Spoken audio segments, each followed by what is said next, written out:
You're listening to the Monday Night Community Show with Daniel on BRFM. This is the Daniel Monday Night Community Show on demand through YouTube. Thank you very much for choosing to listen to us through this method. If you'd like to keep up to date with when I add new interviews, then subscribe to this channel. Not all can progress. And for those for whom the sun does not shine, but who find themselves stuck without the prospect of advancement, you will have to be prepared to leave them to their fate while you soar high and into the heavens. For those below you on the ladder who have responsibilities and who may therefore challenge you in the future, I say this: you should never be afraid to strike down those that might gather enough responsibility to replace you. For the ambitious manager must realize that although he may win the respect and friendship of the staff, it's always a junior manager and other ambitious employees that will seek to remove him and seize his crown. The unambitious appear on the surface to be no threat, but this is frequently only an appearance. As I said before, all will accept advancement when it is offered, even the most downtrodden, unsuccessful, unlucky, those without opportunity, connections, or even talent. But they will still have dreams and hopes until they all one day are pushing up the daisies. For this simple reason, the aspiring manager must always be wary of those friends he acquires with each new position he holds. The gathering of debts as one travels along life's path will motivate even the least ambitious to attempt to tag onto the career of any that are seen to be rising in the world. So the danger is clear to see, but not always easy to remedy. For simply dismissing those perceived as no longer being of any use to you means they may now turn their attention to a rival manager who may consider them to have information and knowledge, or, put another way, tittle-tattle and gossip that may hinder and endanger your career. You must develop ways of keeping those with you, not simply due to what they can do for you, but what obstacles they could produce to trip you up if left to their own devices. To put it another way, certain lower managers and staff may bring you less, but could cost you dear if they no longer believe that you're hoping to advance them. Even though the real objective will always remain the advancement of yourself and never them, you must never advertise the fact. Only when the manager has progressed to another location or even head office can he or she afford to sever all connections with those who are now unable to progress his future any further. Fourth lesson: adopt a role model. This doesn't mean that you should always religiously follow the behavior of others, for indeed you should not, as that course has already been tried. If you do decide to follow it slavishly, you are bound to find it a very congested path. Rather, you should see the actions of other managers as an inspiration and guiding light in business to illuminate the way forward for yourself.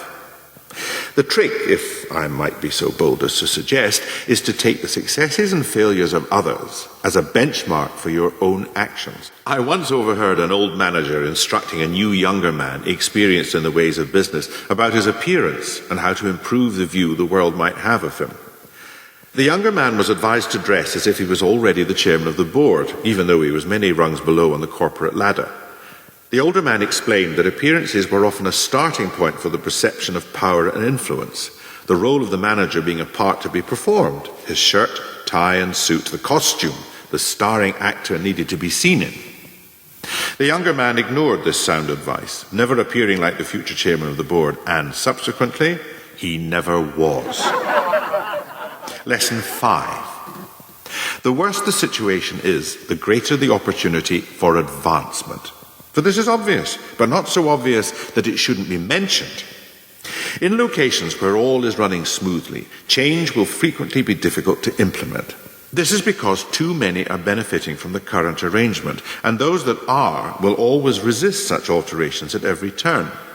But in sites, stores, offices in which chaos has reigned, and the board has finally recognized the fact, the able and ambitious manager can make his name and increase his reputation. The ability to enter as a fresh face without the burden of one's own reputation can be a liberating opportunity and will allow the new manager to impose his will and character upon the newly acquired position. Older managers who may have long since grown to accept the current situation may resist any opportunity to take on such a venue. But as I say, the greater the challenge, the greater the prospect for those with ambition.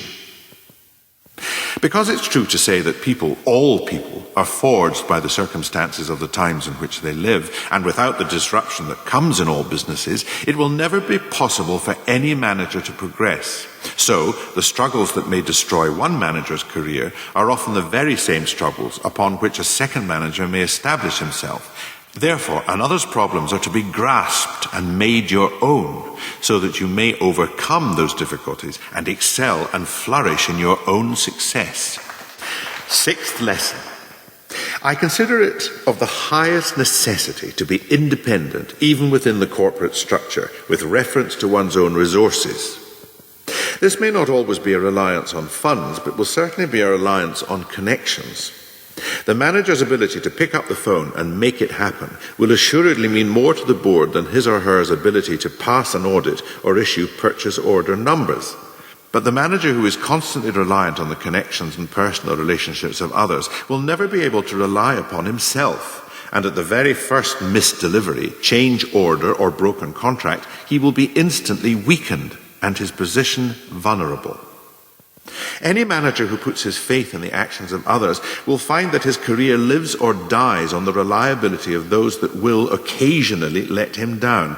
This is a lesson in life itself, that the most talented of subordinates will occasionally fail. Put another way, even the most hard-working of managers will have a bad day. So, it is only those resources, budget and personnel that can be called upon at the 11th hour which will ensure the longest of careers. And this brings me onto a subject very closely related. It's of the greatest folly to place one's faith in the commercial consideration of others.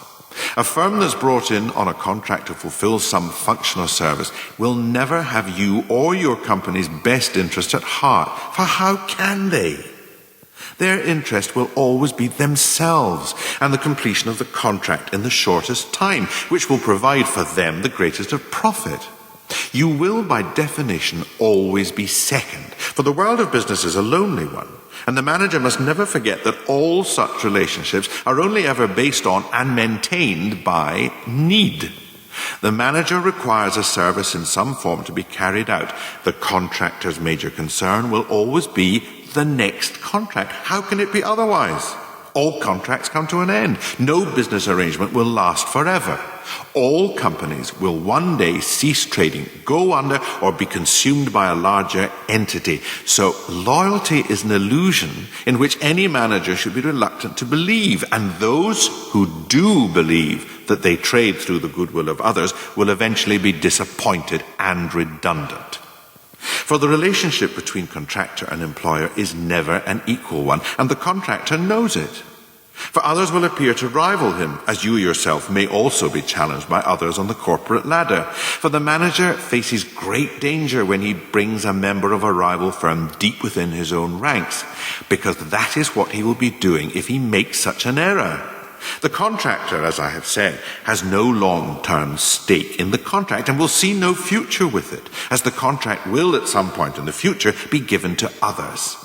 So the contractor will think little of relating to others his work for the manager, especially if the venue or company is considerably highly valued in name or reputation. The contractor will use the manager's name and reputation for his own benefit and advancement, and never for yours. Plus, if the contractor is good at their task, they may give or sell your secrets to a rival, either deliberately or by mistake, so that your competitors now know all that you are planning or have done. But if they're poor in their quality of service, then the damage is even worse, as they will never be around when the situation becomes difficult and the manager is left with the consequences.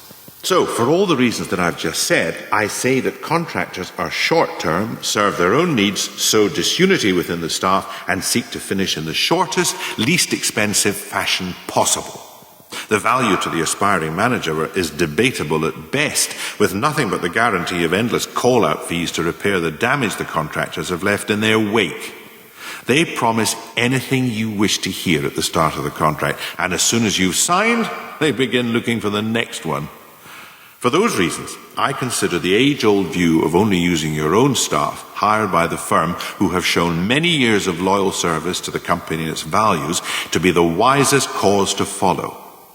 The manager must also look for those that will be around when things go wrong, because it is a foolish manager that thinks because he or she has risen that others in the company at the bottom or at the top will share his enthusiasm for the firm.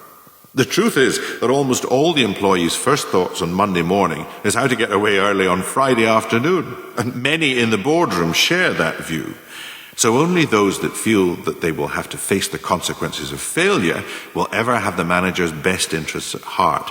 And these are the people the manager should cultivate, as he can build the foundations of his own career on their achievements, whereas the visiting contractor will always threaten to leave that very career on very unstable foundations indeed.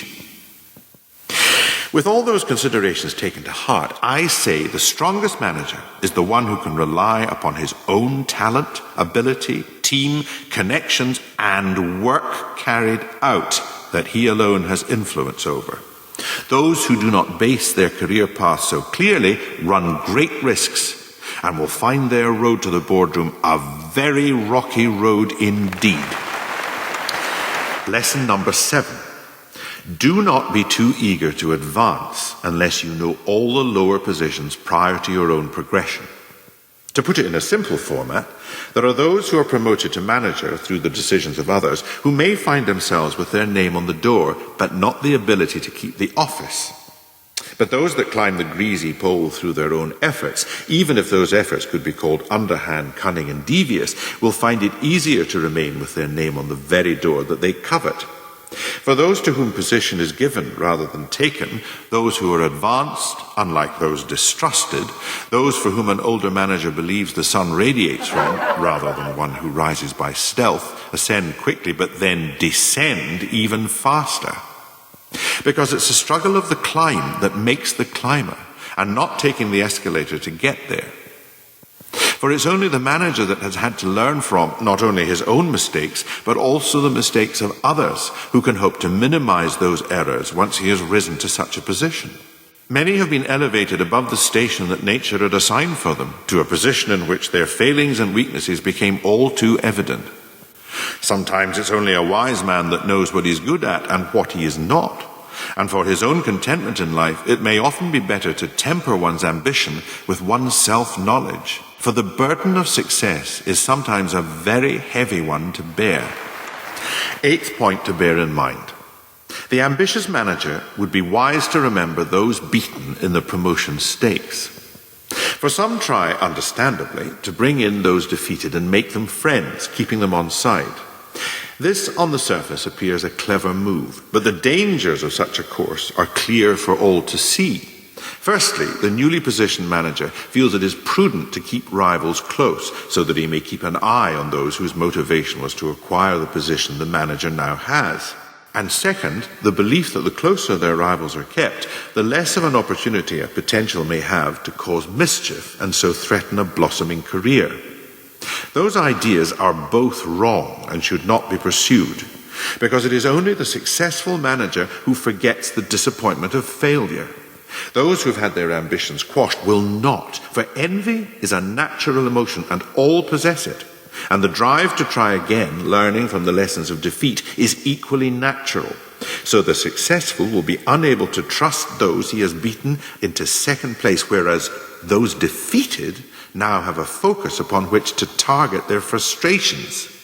Therefore, with regards to advancement, either A, look for progression to different locations or companies, as it is always hardest to be taken seriously when others know you from your previous position, or B, jump so many rungs up the ladder that you're unlikely to come into contact with your previous associates, and therefore can establish yourself as your own man or woman. Because those that knew the manager before, either as a junior manager or employee, will inevitably always think of him as an equal and never as a person of authority.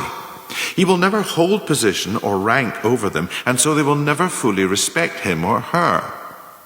There are many that take pride in their title, many that identify themselves in relation to the position they hold, and the thwarting of ambition is rarely quickly forgotten, and if such a move is not available to the manager, he will then be forced to work with those whose careers he has ended. To that I say this: remove them at your earliest opportunity, for they will never be fully on your side. Their own desires will always be above yours in their way of thinking. So if you must do this to establish yourself securely, I say do it within a short time of your own ascension. Otherwise, you leave the danger of a festering wound within the management. And as you all know, when dealing with corrupted flesh, the doctor must either defeat the unwanted parasite quickly before it does too much damage to the body fully, or cut it out completely.